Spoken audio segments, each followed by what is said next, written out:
if you're not making money, you're not making an impact. You might think you are, but you're not. Because you've got to have a customer who thinks it's worth something. So that's one piece of it.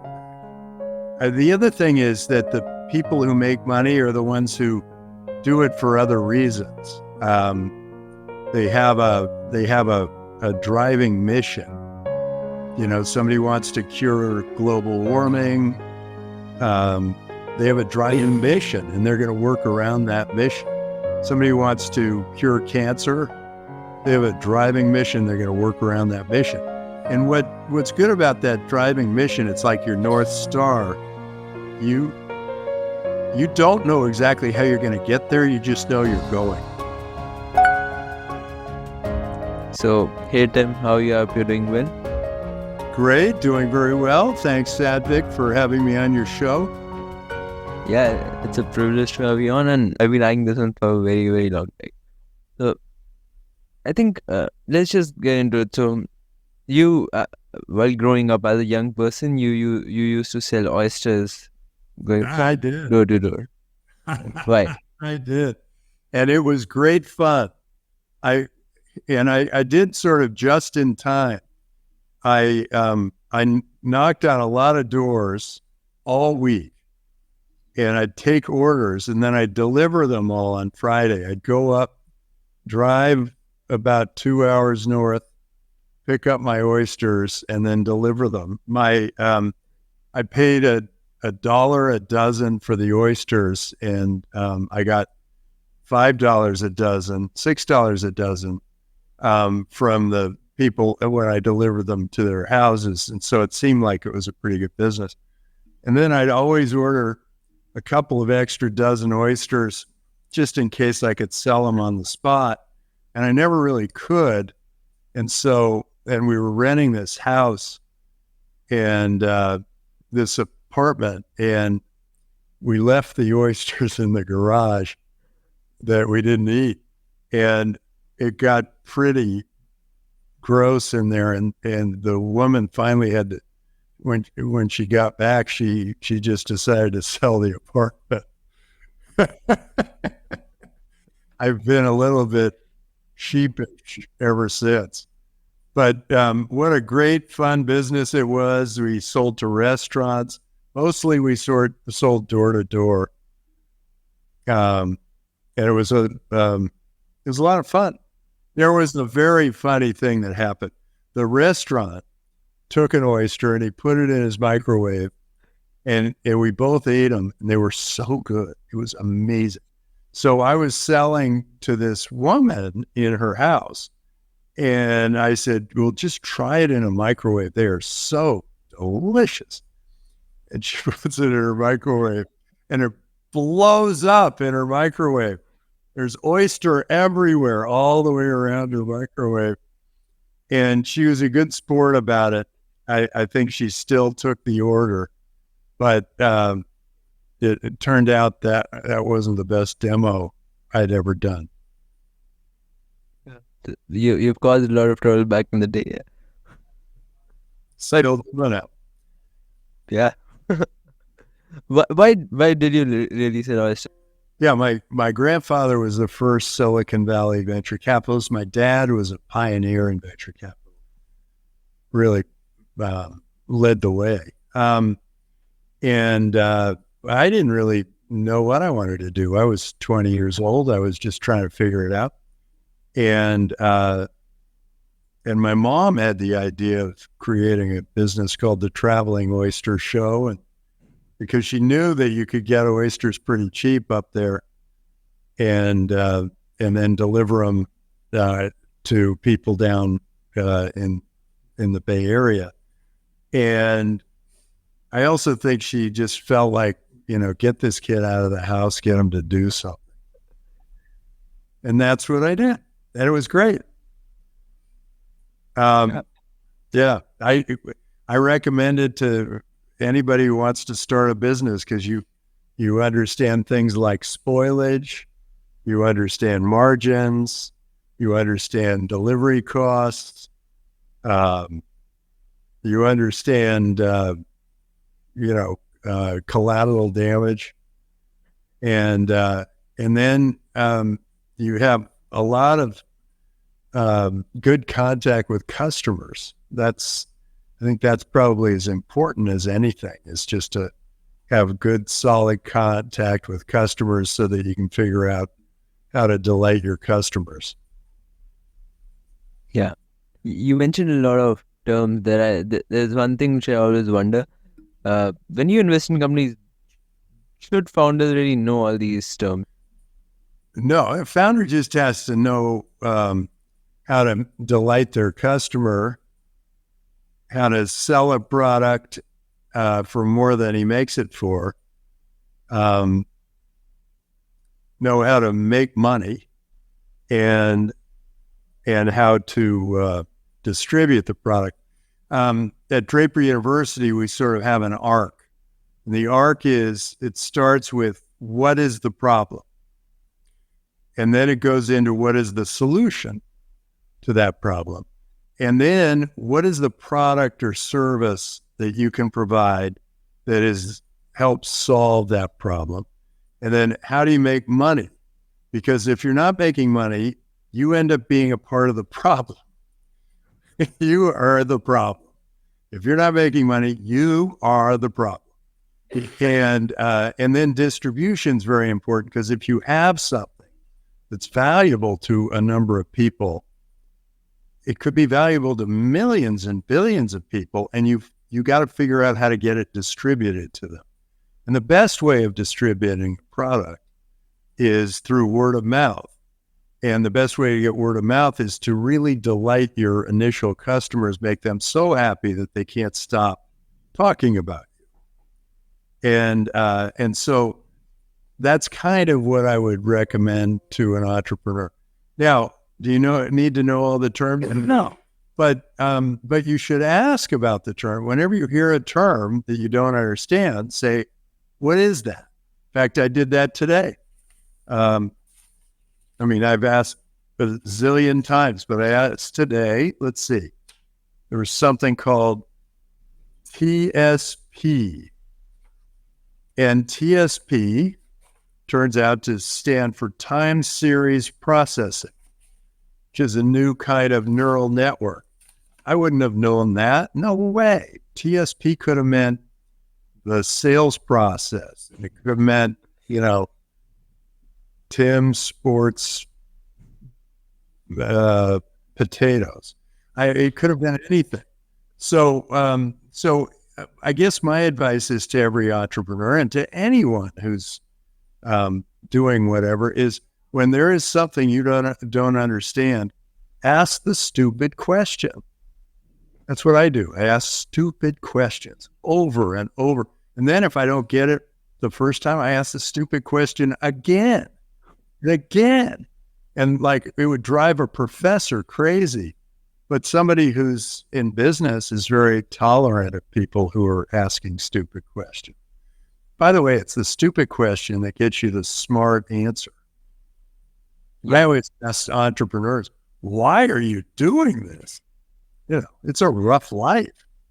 And they usually that brings a lot out in a true entrepreneur. That brings out great emotion. Why are you doing this? Why am I in the venture capital business? Because it's I think the place where I can make the biggest impact. Maybe you can make the biggest impact as a podcaster. Somebody else Elon makes the biggest impact by pushing the edge of technology. Other people make impact in all sorts of other ways. But what I've found is that you want to work all the way through your life. You'll be so much happier if you work. And if you can work on something that you really like and you're having fun with, and you can evolve around it, you can create through it, then you're going to have a happy life. Oh, also you need a happy wife, happy life too. I think you talked about impact there. So one thing which I think about which I wanted to ask is what do you think should founders really wish founders who want to make a lot of impact? You talk a lot about changing the world and creating a world in which you want to live in. So founders who want to create a lot of impact like Elon, what should they really focus on in the early stages of building it? Well, they've got to make money. If you're not making money, you're not making an impact. You might think you are, but you're not. Because you've got to have a customer who thinks it's worth something. So that's one piece of impact. The other thing is that the people who make money are the ones who do it for other reasons. They have a driving mission. Somebody wants to cure global warming. They have a driving mission, and they're going to work around that mission. Somebody wants to cure cancer. They have a driving mission. They're going to work around that mission. And what's good about that driving mission, it's like your North Star. You don't know exactly how you're going to get there. You just know you're going there. And as you go there, you build products and services that help your business make money. So then you can build other products and other services, and you can build your distribution and create something of great value. And you create something of great value, you're making an impact. How do you really value something? Value a company? Well, we have a fabulous system for how to value something. It's called capitalism. Capitalism values things. If I have a chicken and you have watermelons, maybe the chicken's worth 3 watermelons. I don't know. Let's say it's worth 3 watermelons. That's an easy trade to make. But what if I have a cow and you only have watermelons? I need some system to value my cow versus your watermelons. You give me 3 watermelons, you still owe me like 300 watermelons. So that's why we have a system, a trusted third party. And it used to be the banker, and now it's Bitcoin. And now we have this great trusted third party, and it keeps track. So it's like the blockchain keeps track of, how many watermelons, how many cows, how many whatever we are trading, and how much we are storing, how much value we are storing. And that really does have that's how you value things. That's how we all value things. So we're going to value and so people say, oh, well then that doesn't work for global warming. Well, yeah, it does, because people will say, I value global warming at whatever. So if you created a system to solve global warming, you'll get governments of people to pay you for that service. And either governments or masses of people, or a decentralized group, or you will get people to pay for that. If you've created something to entertain people, they will pay for that. And they'll pay in Bitcoin, or they'll pay in whatever currency that people are using at the time. So, that's how things are valued. And the market system works beautifully for that. And it's very rare that something has a value that doesn't really work in the dollars and cents sense. Love might be one. There might be some issue with a product that you sell that is a negative issue, but in a capitalistic system, that extra piece, that negative piece, will have an effect. You will come against another group of consumers who are not happy with whatever you're doing, like if you're polluting the water or whatever, then the money system will work there too, because then people, some great entrepreneur will be paid to clean up that water. It is amazing what humans have been able to do so far, and amazing how great they're going to be. You know, a bunch of you guys don't because you're 15, but old people are afraid of artificial intelligence. They're afraid. I know, I laugh too. And they're afraid. So what? Why? Well, they don't like change. You know, when you're old, you're kind of going, I don't know. Do we want some newfangled system? And that's why it makes no sense for us to have representatives who are 75 or 80 years old. But they kind of go, don't change anything. But I don't know if you've read Dune, the book Dune, but Frank Herbert always says fear is the mind killer. But it's also one of those things where, you know, you kill your mind with fear. And like, if I'm afraid of everything, I won't say anything. I won't do anything. I won't try anything, nothing. But if I'm feeling free and trusted and, you know, honest, then everything kind of comes easily. It's open and my mind gets creative. It's really exciting. So if you look back in history, you go back 100 years, people were afraid of electricity. People were afraid of indoor plumbing. They were afraid that cars were going to hurt the horses. They were afraid that, I don't know, when the internet came, they were afraid of the viruses and the loss of privacy and putting their credit card on Amazon. They were afraid. But hey, we are all way better off for those new innovations. And the same thing's going to be true. Same thing's true of Bitcoin. Same thing's going to be true of artificial intelligence, robotics. All of those things are going to just make our lives better and better and better. And none of us, 50 years from now, none of us will want to go back 50 years to a time when they didn't have robots, you know, doing their cooking and cleaning, pick and pack, and all the things that people don't want to do right now. Gardening. Yeah.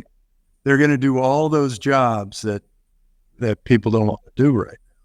And it will be all so much better off. We're going to be, you know, so far advanced. 50 years, my God. That'll be like jetpacks to Mars. Yeah, that's such a good point. I think I have a couple of things there, but one thing which I personally wanted to ask that a lot of people are starting to bet on Bitcoin, or you are one of the early believers. But if I don't know if there's a main reason for it or not, but Richard Nixon took the dollar off of the gold standard in the 90s. If he would not have done that, would people still believe in Bitcoin the same way as they do in the dollar? That's a great question. That's why I take these interviews. They make me think. Well, he took the dollar off the gold standard and it opened. No, I think it kind of goes the other way. I think, a currency, it started out as like there was no currency. And so you had to trade your watermelons for my chickens. Then it was like, okay, we've got shells in the middle. We're going to keep track of our who owes what with shells. And then we went to gold, and that was a little more convenient. You could carry it around. And then that got harder and harder to carry around. So then we went to the promise of gold, and that's what we held on to. And then I guess we also had silver certificates, and then we switched off to Federal Reserve notes, which was full faith and credit of the U.S. government. Oh, before that, it was like we have a whole bunch of gold. It's all sitting in this big, huge place, Fort Knox. And we got enough gold to cover all this stuff. but gold as a commodity rises and falls. And if it, when it fell, things were a little bit tougher and tighter currency. And so when Nixon took us off the gold standard, we were saying, oh, well, we got the full faith and credit of the U.S. government, which meant that if somebody owed you money and they paid you in these notes, that the government with its credit would be able to pay you back. And their credit comes from being able to tax people and tax them over time. And so there's a lot of credit there. So now I actually think, so each of those was an anthropological leap forward, and each of them, including going off the gold standard, made us all richer. Now, why is that? Because there was much more currency moving throughout the system. Each time you got more currency moving throughout the system, it moved faster, and so we were all wealthier. And Bitcoin's another anthropological leap forward because you don't require a bank account to be a Bitcoin holder. Anyone in the world can be a part of the world economy now because of Bitcoin. About 3 billion of the 8 billion people on the planet are unbanked because it's so expensive now for banks to comply with all the regulations. They don't want your money if you're going to put $20 in there. And so they don't take your money if you're going to put $20 in there, because the forms they have to fill out for every bank account is about $1,000. So, regulators really do kind of put lots of friction around business. Well, so, here's Bitcoin. You can't get a bank to support you. All of a sudden, you're a part of the world economy because you got Bitcoin. So that's a very exciting.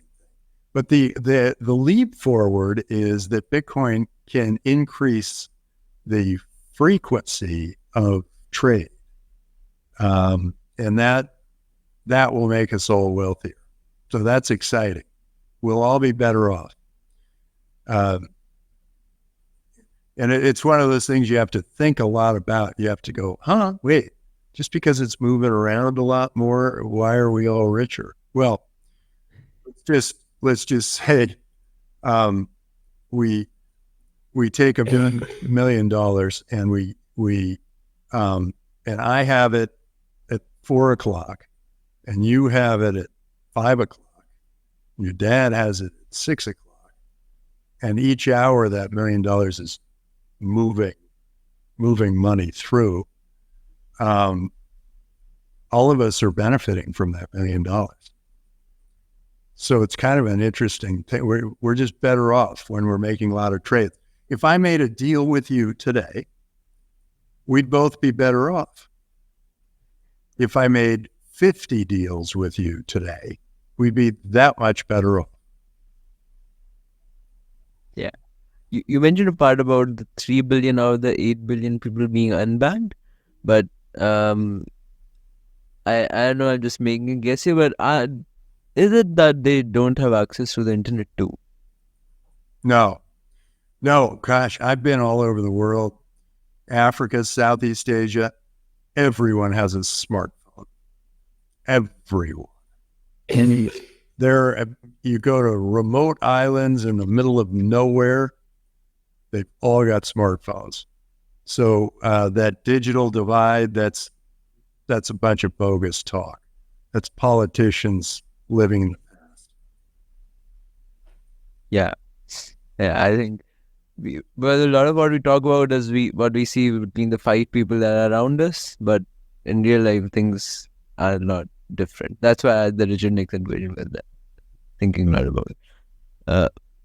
But I think I'll come back to, we talked about smartphones and Bitcoin. These things, you believe in them. I'm not a skeptic. I'm neutral. I know I don't make comments on that, but it could be better. It could change the world. It has changed the world until now too. So Bitcoin is a different thing. It's a digital currency. We'll not get into a lot of that. What I want to talk about is people like you have invested in companies like Tesla, Hotmail, different kind of things. What do you think is the biggest difference in mindset that these founders have who create companies that change industries, create industries that change the world versus normal founders that you see every day, that pitch you every day? I think the best founders are the ones that delight their customers. I think that's the thing. If they're really focused on their customers, somehow it just works out. And I think that is a big difference. That's the huge difference. Some people, some entrepreneurs, they're just totally focused on their product, but they've got to understand their customer too. Some are totally focused on the money. They never make any money. Some are focused on distribution. That's great, but they really need to figure out what it is that they need to get into the customer's hands. It's all about the customer. And so that's the genius of, you name it, Bill Gates, Larry Ellison, Mark Zuckerberg, Jeff Bezos, and Elon. They are all genius at providing really great value for customers. But how does it correlate with companies like SpaceX, for example? Well, SpaceX is pleasing some very important customers. There are a lot of corporates and governments that are using SpaceX to launch vehicles. SpaceX has a rocket that's cheaper, better, faster, safer. And that's something you do for a customer. Yeah, it's all about the customer. I've interviewed like one of the biggest founders or entrepreneurs in India. So he was all about just knowing the customers, delivering a good product. Why have people overcomplicated things a lot? Why do they overcomplicate things? Actually, the smartest people simplify things. It's pretty interesting. I go around the world and I realize that there are really only two things that really matter: trust and freedom. You need to trust people, and the people need to be trustworthy, and you need to set them free, and they will accomplish extraordinary things. And that's been the case throughout history. And the socialists don't trust people. They think they know better than the other people. Well, the capitalists trust people and they want to set people free. And their perfect example is Korea. Korea, this is a fun example. There was a demilitarized zones after the war dividing North and South Korea. And North Korea took on socialist principles, Marxists, Leninists, communists, whatever it was, and basically government control where government tells everybody what to do. South Korea was a capitalist system, free market, open borders, free speech, trusted people. Okay, so it's been 70 years between, and nobody really goes across that border. The average South Korean now makes 460 times what the average North Korean makes. And the average South Korean is now 4 inches taller than the average North Korean. Average South Korean is 4 inches taller than the average North Korean. The average South Korean female is taller than the average North Korean male. Now, why is that? It's because the government can't figure out how to give everybody a living. People have to make their own living. Government has to trust them to make their own living. So the government is like, this woman who escaped North Korea tells me, yeah, lunch for me was when the government counted out 24 grains of corn, and that was lunch. And she looks up at me, she was like, 4'2". I'm about 6'4". She said, if I had grown up in a free country, I'd be looking at you eye to eye. In any case, yeah, trust and freedom. That's all that matters. You got to trust people, set them free. And when you trust people, they live up to that trust. Doesn't matter who they are, they will live up to your trust. And that freedom sets you free. Oh my God, it makes your life so much better. Free speech is so important. These guys with the wokeism, that makes no sense. That's the beginning of government control. It's the beginning of the end of freedom. Got to wake. Stop it right before it starts. That is bad news. I agree. I think fiat currencies are dependent upon trust. So, yeah, fiat currency. The other thing is that fiat currency is centralized. It's around a central bank, and the central bank is one guy trying to tell everybody what to do. It's a little like President Putin. He's one guy telling everybody what to do. He's ruining the lives of 300 million people. President Xi, one guy telling everybody what to do in China. He's ruining the lives of 1.3 billion people. And he's just one guy, but they're letting him do that. Decentralization is so much better. So decentralized currency like Bitcoin allows you a token that you are confident in, because you know that no one person, one force of any kind can mess with.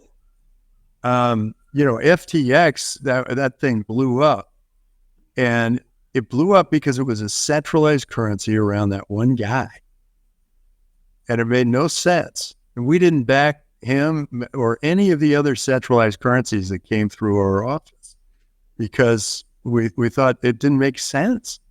I mean, why would you take something that could be decentralized and try to centralize it again? The decentralization is much more secure, much safer, and no one party can ever mess with it. I mean, boy, we in the U.S., somehow we let the government print $10 trillion. So all of our dollars are now worth about 75% of what they were worth before, and we can't do anything about it. Suddenly, it's just like, oh yeah, you used to have $1, now you got 75 cents. Too bad. And then they don't even call that a tax, but boy, that is a tax on people. All your money is just like, well, they just took a quarter of your money away. How do you decentralize the government? Good question. You push it down to the states' rights. In the U.S., you just push it down to the states. You don't have centralized decision-making, centralized control, centralized laws. You decentralize those laws. So you can push it down to the state level. They can push it down to the county. They can push it to the city. And they can push it to the family. A lot of decisions should just be made at the family level or the community. But a lot of what we are talking about, or you're talking about, is it because of that we live in we can make decisions in the family, but a lot of people cannot be that decentralized? Because it will make sense in just a second. What the government actually does, in my opinion, it has to cater to a very large number of people, and so it uses simple metrics in order to cater to so many people, simple methods. So I mean, like, okay, let's say you like wearing red hats. So the government and you're the head of the government. So you just say, okay, everybody has to wear a silly red hat. I mean, that's ridiculous. It makes no sense, but that's what they do. And it's worse than that, because it's like they'll make some decision and it might be good for 50 people, and it's bad for 300 million. And they just are blind to that. Weak leaders try to control everybody and tell them what to do. Strong leaders trust people and set them free. You're in India, Modi is a pretty good, strong leader. He's setting people free. He's building trust in the system. Lee Kuan Yew built trust in the system and then set people free to operate in that environment. Deng Xiaoping opened up China for 40, 50 years. It became an economic juggernaut. And then President Xi, is trying to control everybody. And he doesn't understand why his economy is crashing. But it's because of him. He's in the way. He's telling everybody what to do. President Putin, central control. He decided to declare war on a country, and neither the people of his country nor the people of Ukraine want a war. Just him, one guy. So one guy can totally screw up the lives of millions and millions of people. And they're just weak. And so why not push those decisions down, down, down? Let President Putin get into a cage fight with somebody instead of, just let them fight it out. Doesn't mean that we all have to get involved. But if a nation wants to truly decentralize itself, why not just have no leaders at all? Oh, no. There are certain things that might matter to large groups of people. But generally, decisions should be pushed down to the smallest level they can.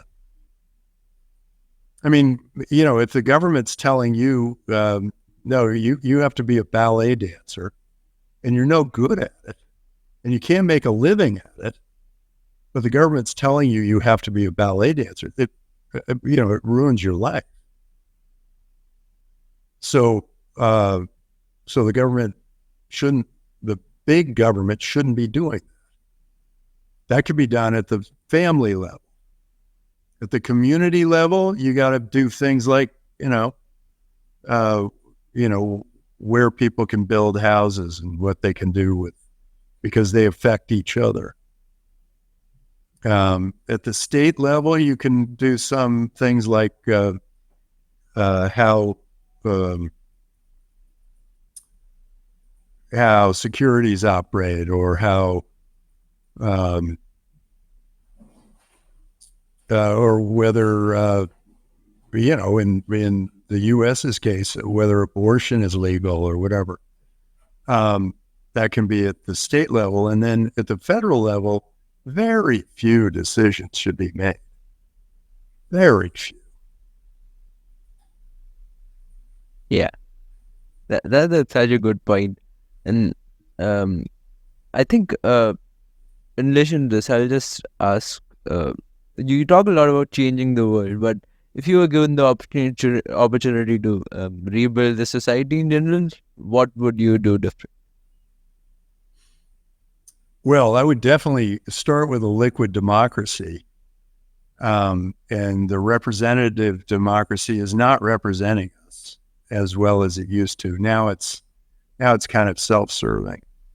So I'd start somewhere like that. I would allow people to make their own living and have that freedom to make their own living unless they're impairing somebody else's living.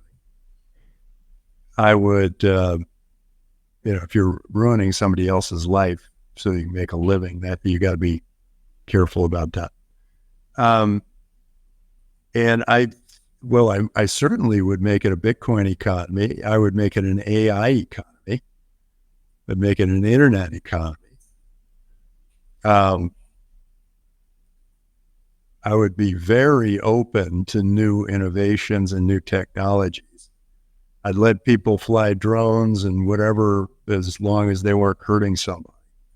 I'd let them go, I'd encourage space travel. I'd encourage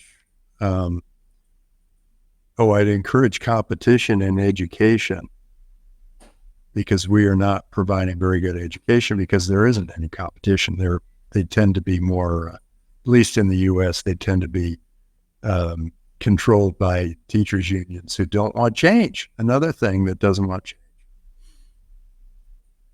So education would be like near the top of my list of things to do. I'd encourage people to be healthy. I would allow whatever innovations in healthcare. I think people should be able to make great advances without having to pay a bunch of lawyers and a bunch of, bureaucracy to get a drug approved. It's usually 15 years and $2 billion. I don't think that is appropriate for, some small scientist who's just invented a way to cure cancer.